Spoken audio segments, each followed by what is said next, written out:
Every attempt by Donald Trump to cover up or distract from his relationship with Jeffrey Epstein has backfired, but the latest example is the most damning yet. A report from the New York Times about disgusting parties that Donald Trump threw for just himself and Jeffrey Epstein, involving young girls in stories that will unfortunately disturb you. We are going to get into it all, but before we do, if I could quickly ask you to subscribe to this channel if you haven't already, because it goes a long way in supporting our work. Now, before we can get into this new report from the New York Times, I want to start with the Democrat who is finally saying what we all need to hear about the truth about Donald Trump, and that's Jasmine Crockett right here. I mean, I have no idea. You think there's something in the file that incriminates him? I do. Listen, this guy isn't above board. I mean, I think you're kidding yourself if you believe that he is. So, no, I absolutely believe that if he thought for just 2 seconds he could hurt anybody but himself, then absolutely we would have the files. And so it does look a little murky. I think it is why the Democrats are all on board because, you know, this is a guy who has made his own admissions. If you remember the tape where he talked about groping women, right? So, you know, honestly, I think that his loyalists will stay with him regardless. This is a guy who said he could go out and kill somebody and they would still be with him. So I'm sure they would come up with an excuse for why it's okay for him to maybe be involved in the Epstein files. But they want to know about everybody else. They believe that there's so many Democrats that are in this, and that's why it is that they want to see it. But it's interesting, while they are taking away health care, while they are taking away farmers' access to be able to do what they do, which is to make money, while they are getting rid of people's food access, and while inflation is on the rise, and while this tariff war is not reducing anybody's prices for anything, it's amazing that this is the thing that has stirred them up. But I'm going to let them stir. Stir, stir, stir. I feel like it took too much time for Democrats to realize we needed to be talking about this scandal, and now we have too many in the party who feel uncomfortable coming out and saying what we all know to be true. Of course, Donald Trump was implicated in these crimes. It is not some stretch of the imagination to say that Donald Trump, of all people, would want to be criminally involved with Jeffrey Epstein. He has a whole host of victims, many of which are speaking out now. And we can see that from this shock report that gets some detail from a clip that we saw last night. Well, let me just set the record straight. I know what he said that Epstein told him when he was in prison, but Epstein told his own brother, and his brother has been public about this, that he told him that if the public knew everything that he knew about Trump, they would have to cancel the election. And that's his brother's words, not mine. So there is something there. I'm not saying it means that the president did anything illegal or he was involved with Epstein's operation at all. But, the story that he told his brother is different from the story that he told that lawyer, number one. The other point I wanted to make is, he also said there's no list. I agree that there probably isn't a list, but my understanding is that Epstein kept files, and he did keep files on people. I don't know whether the Justice Department got their hands on those files, but Epstein had some kind of records. It might not have been, and I don't believe it was, in a formal list that everybody wants to refer to. So I just think that Epstein told different people different things, and it's hard to know really, what's true and what's not true.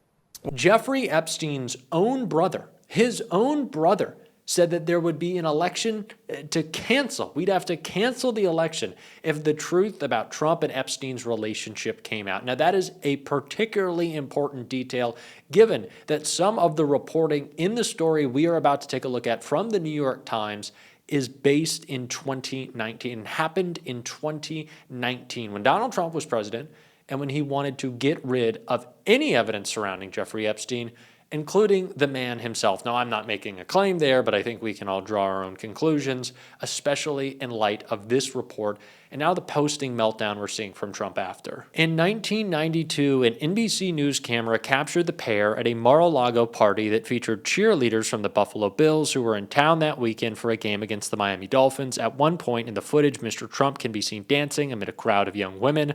Later, he appears to be pointing at other women while whispering something in Mr. Epstein's ear, causing him to double over with laughter. Months later, when Mr. Trump hosted a party at Mar-a-Lago for young women in a so-called calendar girl competition, Mr. Epstein was the only other guest, according to George Horoway, a Florida-based businessman who arranged the event. Mr. Horoway recalled being surprised that Mr. Epstein was the other person on the guest list.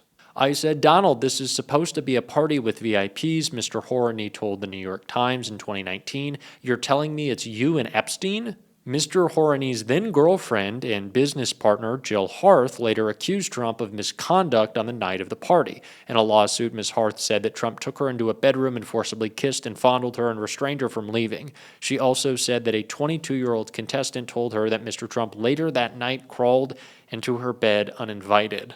Ms. Harth dropped her suit in 1997 after a related case filed by Mr. Horoway was settled by Mr. Trump, who was denied her allegations. Incredibly disturbing, but unsurprising.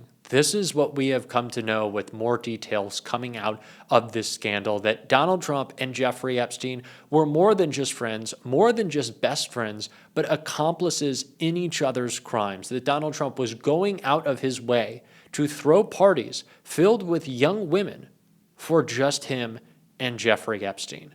That tells you everything you need to know and explains very well why Donald Trump is posting like this in a moment of panic. Trump wrote just moments after this report came public, "Great job by the young and talented Harrison Fields on Fox News. The panel was fantastic on prosecuting Obama and the thugs who have just been unequivocally exposed on the highest level of election fraud.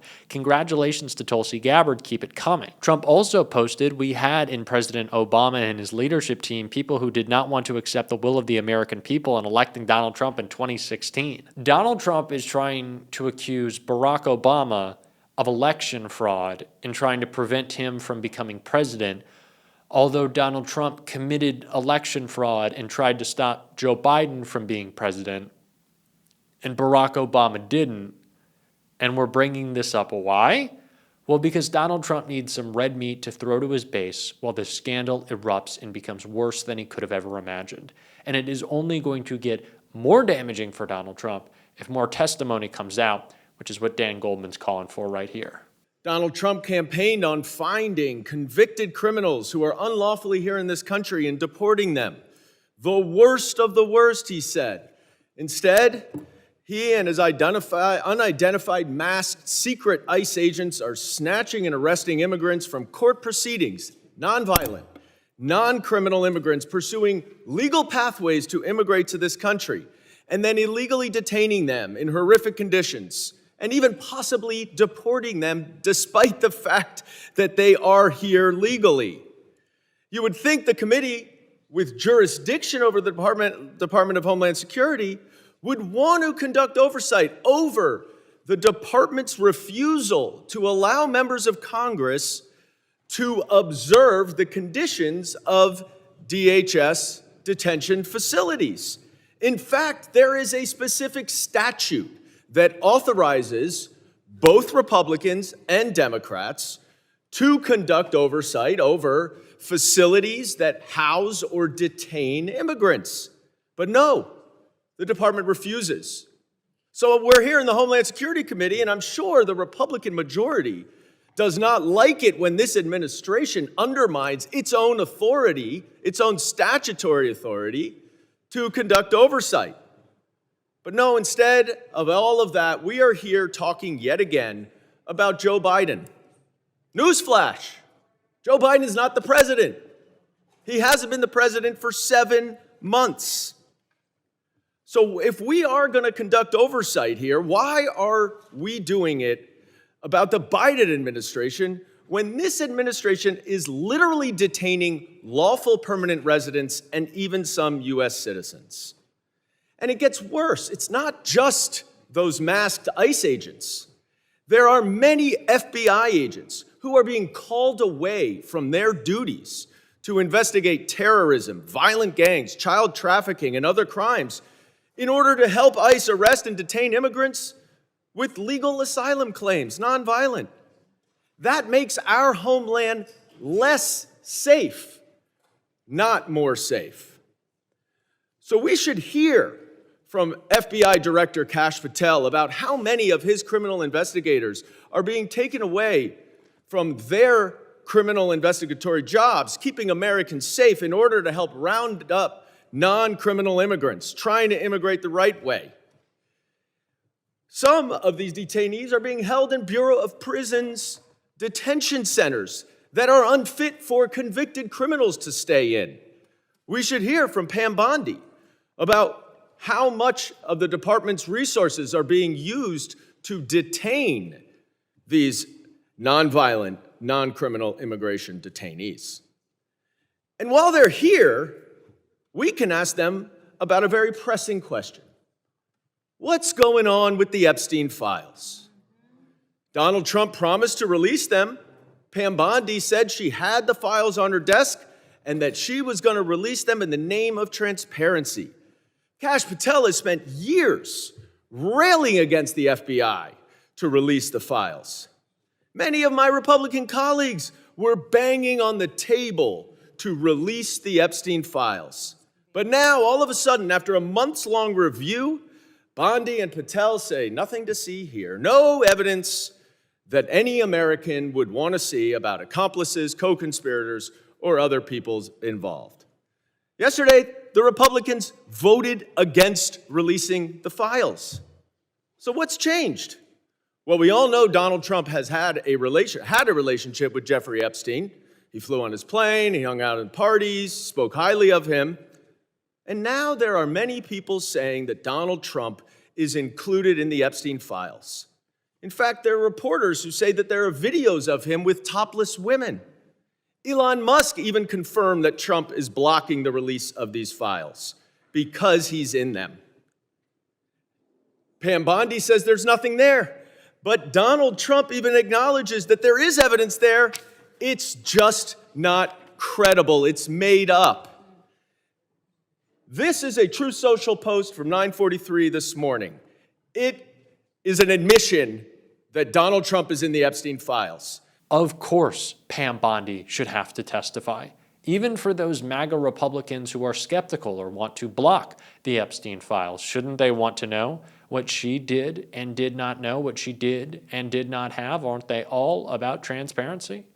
Well, apparently not. Apparently not. Which is why it is our job to call them out. We're certainly going to be doing so on this show. And if you want to support that, as always, you can hit that subscribe button, leave a like on this video. And if you stuck around to the end, drop a blue heart in the comments. And until next time, I'll see you soon.